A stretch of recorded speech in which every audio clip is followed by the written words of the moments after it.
Paul Tyler, and welcome to another episode of our Innovation Live, coming to you.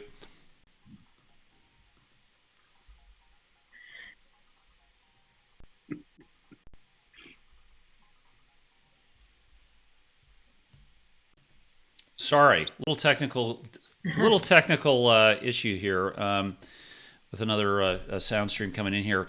But first of all, Laura, welcome. Who do we have on our show today? We have the one and only Frank Sentner from Sentwood Consulting.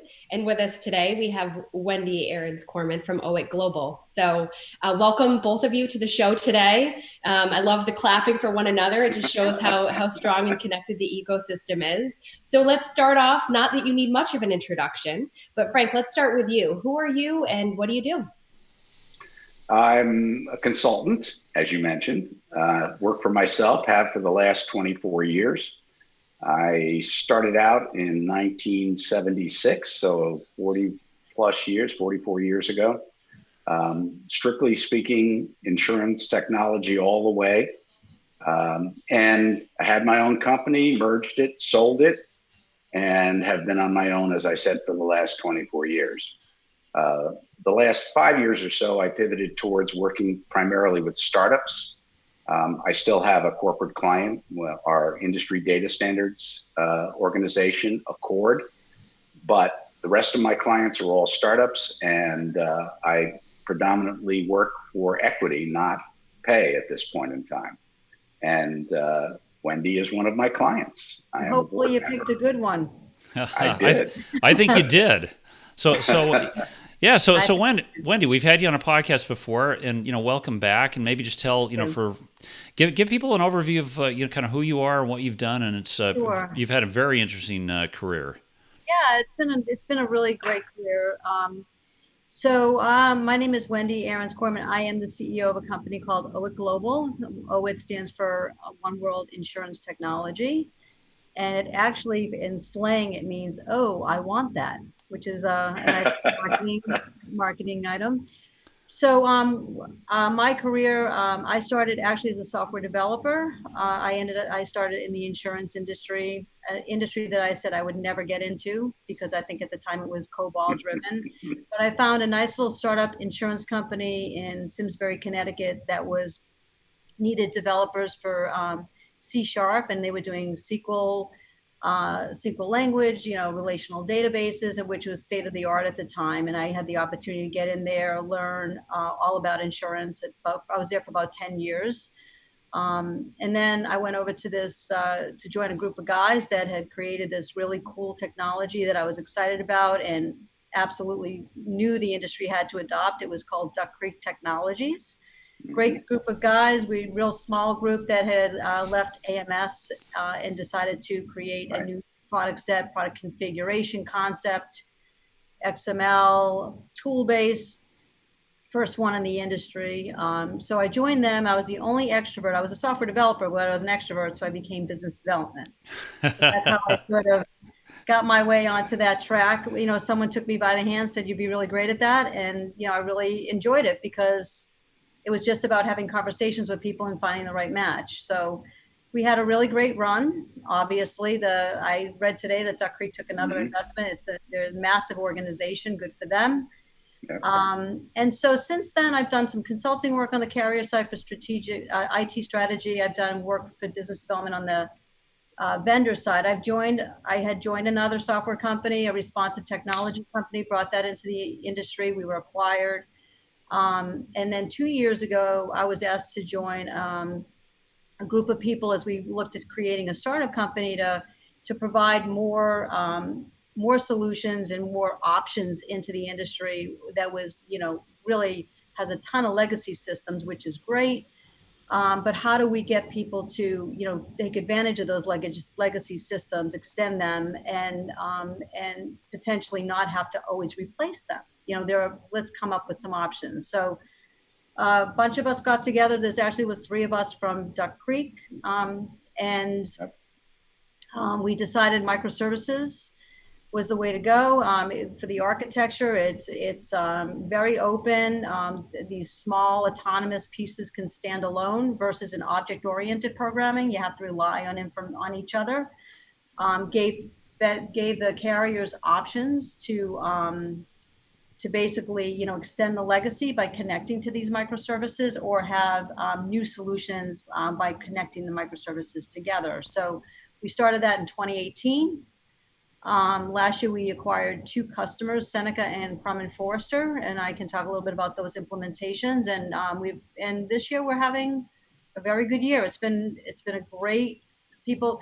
People really are beginning to understand what microservices are, but we have a lot of work to do in educating them. Yeah, we do. Yeah, it's interesting. It's technology that's been around for a very long time, right? Yeah. APIs have been forever.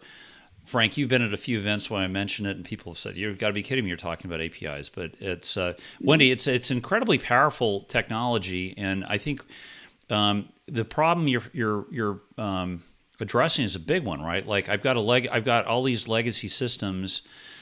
How do I ever financially port them over to sort of modern, some of the modern platforms? Right. This is a way to do it, right? Like, I mean, that's the problem you're solving is how do I leapfrog my company into the 2020s without spending $1 billion in technology rewrites. Is that fair to say? I think that's fair to say. I mean, if you look at it from buying individual microservices to extend the legacy systems, you're extending those systems so that they can connect to other systems and, other distributions or other ecosystems. And when I talk to prospects, it's really about the fact that, we live in this world where, we focus on what we know all the time and we respond or react to that. But with microservices, you'll be able to you'll be prepared for the futures because we just don't know what the ecosystems look like. So good example of that is agency portals. So agency portals, when we had the internet, the agency portals started. There were companies that just did agency portals. And they're still important. I think carriers are beginning to create, they're still creating them. They're looking at, how do I create a single user experience? So we've gone from agency portal to user experience, really focusing on being able to get to multiple disparate backend systems and be able to create a single view or a single experience for the broker. Microservices can do that, right? But it's not just that, it's also the future. Will the portals even be around? That's a big question. I've been talking to a large carrier about a headless, agency gateway, right? Microservices can do that, right? Right. So instead of going on to the individual portals anymore, now it has to be send the data back and forth, and all these conditions have to run through the organization in order to get a quote, right? Or call a third party, whatever it might be. So that whole idea behind portals, I think might, it might eventually dissolve, and, if you look at, you look at the demographics of those who are buying insurance in the future, i.e. like my 26-year-old daughter, she's not going to necessarily go to a portal right to get insurance. She's going to go to an aggregator, or she's, she's going to go to her mobile phone and she's going to try to find it by Googling, auto insurance. So that becomes an ecosystem that we have to play in. Yep. And so microservices can support today and then the future of what we just don't know is going to happen. On the flip side, just to talk about the solution side of it, because a lot of carriers buy based on solution. When you combine microservices, they create solutions. And so if you're buying products or solutions that are based on microservices, there's a lot of value there in terms of, obviously tactically to get product to market, but strategically, because if you want to replace individual pieces over time, you can do that versus replacing the whole legacy. So what we're proposing is a way to get to prepare for that future, but also to do that at a price point that is extremely lower than what people are used to spending now, because legacy systems, large policy systems, if you implement that, you have to replace the whole thing. It's a huge undertaking. So we're trying to go in and figure out what the price points are and get more value to the carrier, at a lower price point. And we think over time that will cause the pricing models to come down too. Yeah. To be beneficial from an ROI perspective, obviously. So. Yeah, no, we've dealt with it, and as we've acquired, a number of companies. Now we just actually rebuilt our agent portal, but it was on Amazon Web Services, and really, Sure. it's a presentation layer architected with microservices. Now, what's fascinating is we start to outsource some of our platform to different providers. You think some of these big companies, these big providers would have, of course, they have APIs. Wendy, they don't. No, How no, they long? don't. This idea, microservices, I think if we looked up this right, Frank, it's got to have been, I mean, was this 1980s, 1990s? I mean, when did the concept actually come up? This is not new, right? Yeah, there are very few ideas in any sector that are truly new. What is different about microservices at this time is the adoption rate. And the folks that are doing it, in my capacity as a consultant working with Accord, I work on their digital standards, next generation digital standards team, which is developing microservices, API specifications, and JSON schemas. They're leveraging their legacy of really rich content that they have defined over decades and putting it to work for specific use cases. And a major insurer here locally had developed APIs and microservices to link their 12 mainframes internally. I'm not exaggerating. The advantages they found as they went through the development process in terms of the reusability of the code and the lack of testing that was required for reusing components, one iteration after another, was absolutely stunning to them. And this is an organization that's done their own internal development for many years. They bought packages. They have one of everything. And subsequently, after having integrated those 12 mainframes, the response time went from, better than a second to a second and a half to render a web page to sub-second response time. I mean, a minute to a minute and a half to render a web page to sub-second response time. And both the improvements in development speed and the lowering of the costs associated with that and the improvements in performance really stunned them. And that's when they came to Accord and said, we want to take this technology and face it out towards our agents, towards our insureds. And how do we do that? What language, not language, but what glossary of terms do we use, which is what Accord could contribute. So I know that Wendy and OWIT Global are in the right place. Every insurance carrier has now got projects up and running to develop this type of technology. And so it's really interesting that Wendy finds herself as CEO of Duck Creek in very much the same position of OWIT Global, in very much the same position she was when she was in charge of Duck Creek business development. Right. It's the same scenario. The technologies have now emerged to the point where they're beginning to get adoption. It is an educational process. There's no question about that.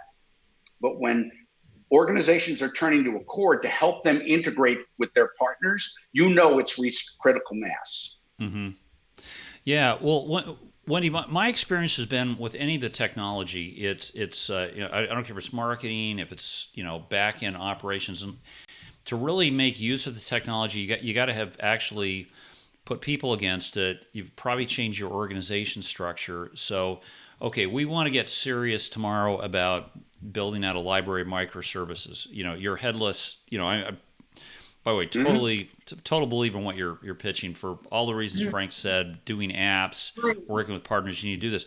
What do I have to do organizationally? Because now you're talking about not only creating all these APIs, but I've got to maintain them. I've got to have a library. I've got to manage permissions. How do I do that?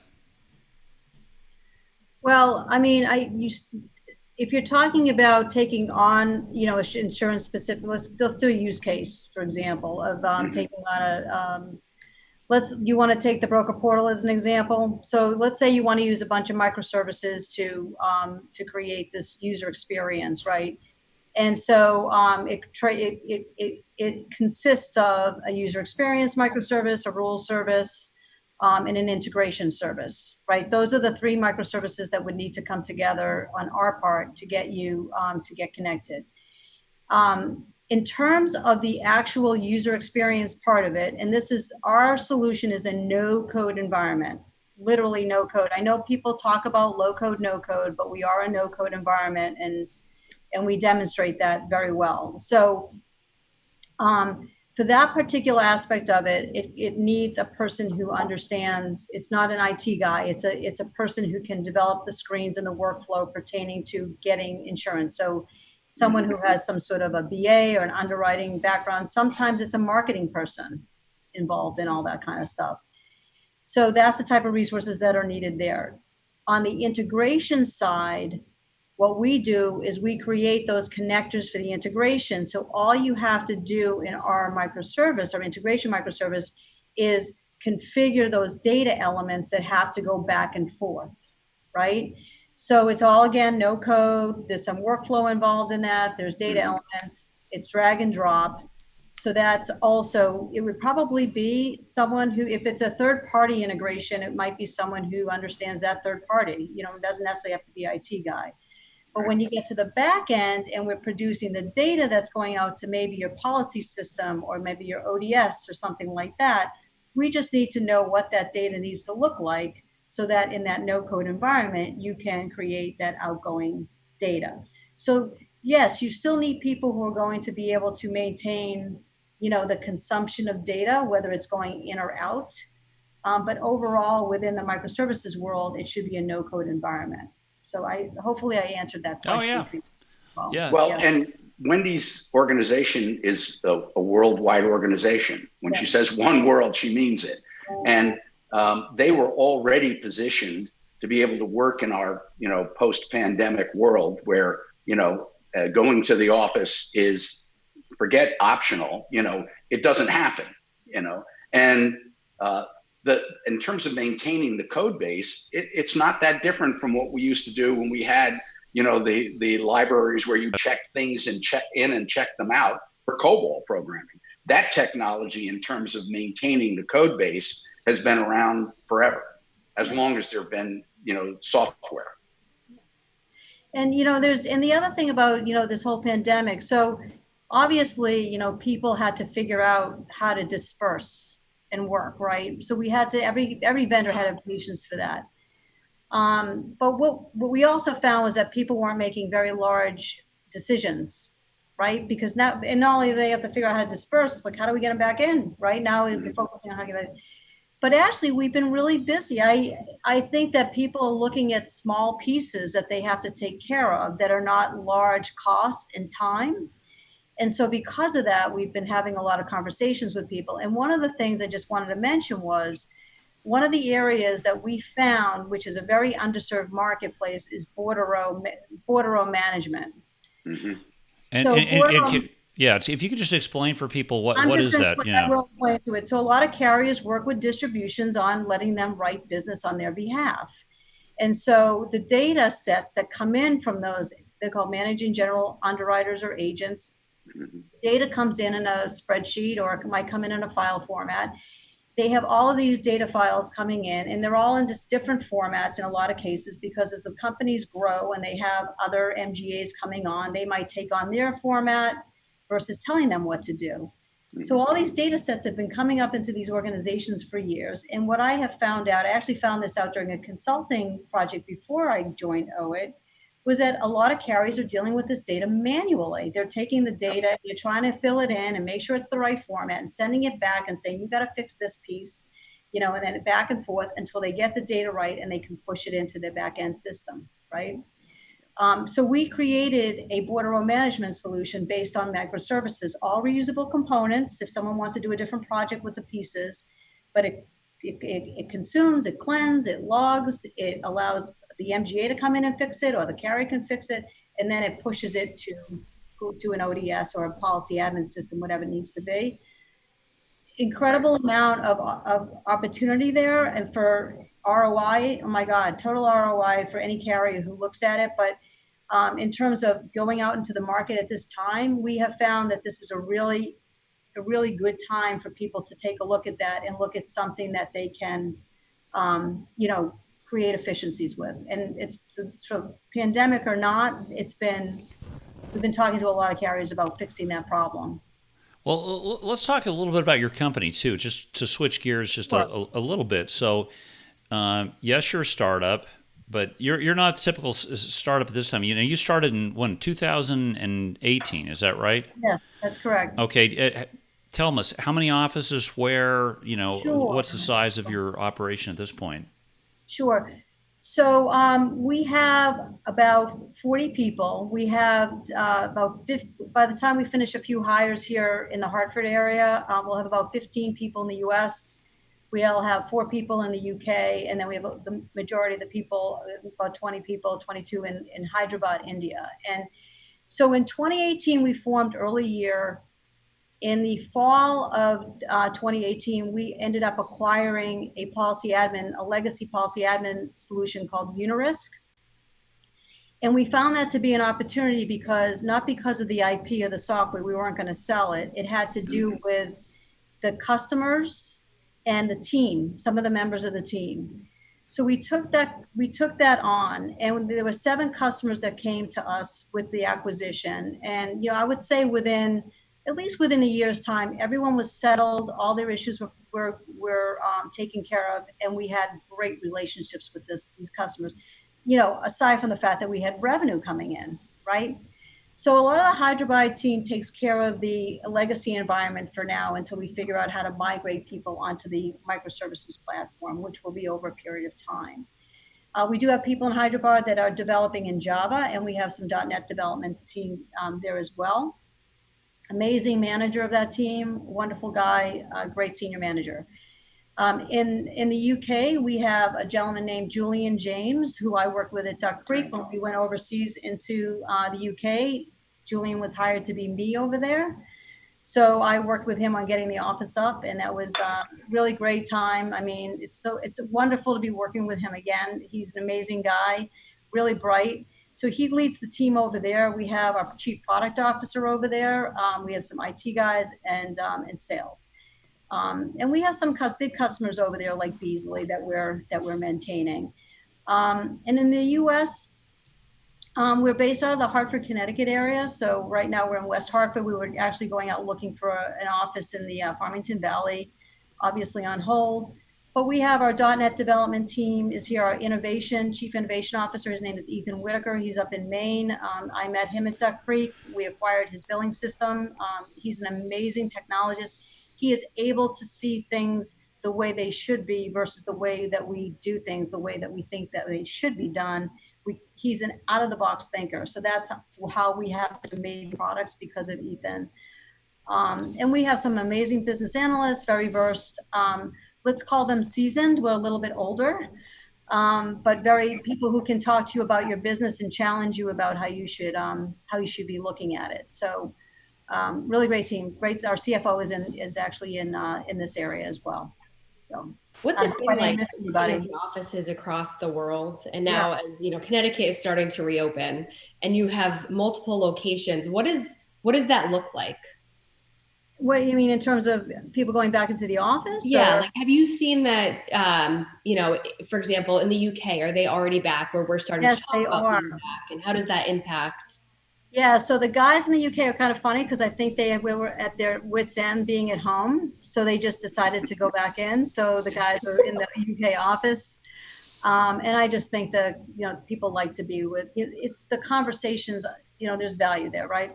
Hyderabad, we've had some delay there. I think that the coronavirus had peaked unexpectedly there. We actually have 2 guys. We train our Hyderabad team. They come into the UK and we rotate them through. And 2 of the guys in the UK are stuck. So we're trying really hard to get them home. And then right now, we've been virtual. We were getting together, but we've waited for that. But we will eventually, hopefully next year, have an office. I mean, Hyderabad, I think about 8.5 hour difference. Okay. From us, from UK, it's a lot easier, but, team meetings are tough. I feel bad for them. We start early, like 8 o'clock, but for them, it's quite late. but yeah, so we're managing, as Frank said, we've been a virtual organization, we started that way. And I think we are just very well trained on communication. It's funny. The only other thing I would say with the whole coronavirus, we never used, we always use Zoom, We never used video. And now we use video. Oh, interesting. Yeah, it's amazing how much better it makes communication. Yeah, We're playing with. We were trying today some collaboration software to do whiteboards and stuff. So we're still kind of working on that ourselves. Just in terms of your position in Connecticut. First off, insurtech, interesting word, right, Frank? Yeah. What is it exactly, other than companies started before a certain date? And you've been at this a while. Wendy, first of all, what's your perspective on what is insurtech, what is not? And then you must be like one of the biggest companies here, startups, actually in this field in Connecticut right now, in the Hartford area. Am I far off base from that? Yeah, I really. Go ahead, Frank. Did you want No, to? I would say OWIT Global is one of the largest software development shops that I'm working with. I have contracts with 8 startups now in various sectors of the insurance technology space. And OWIT Global is the largest by far. Yeah. Yeah, and it's interesting, this whole insurtech thing. That's how Frank and I kind of got back together again, because we've known each other, and then we reconnected when Insurtech Hartford started. He had brought me in to potentially be a mentor because I was consulting, and I was like, "What is this thing?" It's like, to me, it's just a bunch of startup companies. It's insurance technology. It's been around forever. What the heck, So I had a really hard time wrapping my head around it. So I'm not really sure. I think everyone has a different definition. Are we a startup company? Yeah, we're a startup company. We're a mature startup company. We've been down this road before. We know the business. We know where the gaps are. We know how to develop the software specific for this industry because we know the industry and we know the processing and we know where the gaps are. So it's different. To me, some of the insurtechs are more great ideas, good to apply to the industry. Where can we get someone to look at it and get it to fit it in? Like maybe even something like, I don't know, Frank, Hi Marley was considered an insurtech at the time when they were doing the texting. Hi Marley? Yes. And there's the difference, okay? Yeah. So in my experience, the vast majority of insurtechs are heavy tech, not so much insure. Right. And the insurtechs that I know that are successful are the ones that draw from veterans within the insurance space and they implement using new technology. And that's the definition of what OWIT Global is. Right. And I have 3 or 4 others, you know them, Paul. The people from the insurance space, whether they came from insurance technology side or insurance business side, as the Hi Marley guys did primarily, you have an appreciation and understanding of the needs of the community. And so you're not just a technology company that pivoted to insurance because there was money there, okay? Any technology can be applied to insurance. Insurance and technology share the attribute that they hit every portion of our lives. So there isn't a technology around that you can't make insurtech. But there's a big difference between companies that have institutional knowledge, veterans that are working with new technology to implement solutions. And that's what OWIT Global is. Right. Well said, Frank. Yeah. So let me ask you. So you're actually a startup with revenue. Yeah. Now this is interesting. We're very proud of that. Yeah. So Laura and I have been talking to investors. There's a lot of interest in a lot of people who'd like to write some checks. Of course, when you actually get there, a lot of those guys. Yeah. So what are your plans? What are your needs? Can you grow?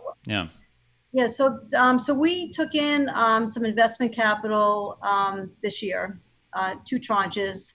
The first one was a lot of the management team had reinvested in the company, which is great. It says a lot, that everybody believes in what they're doing.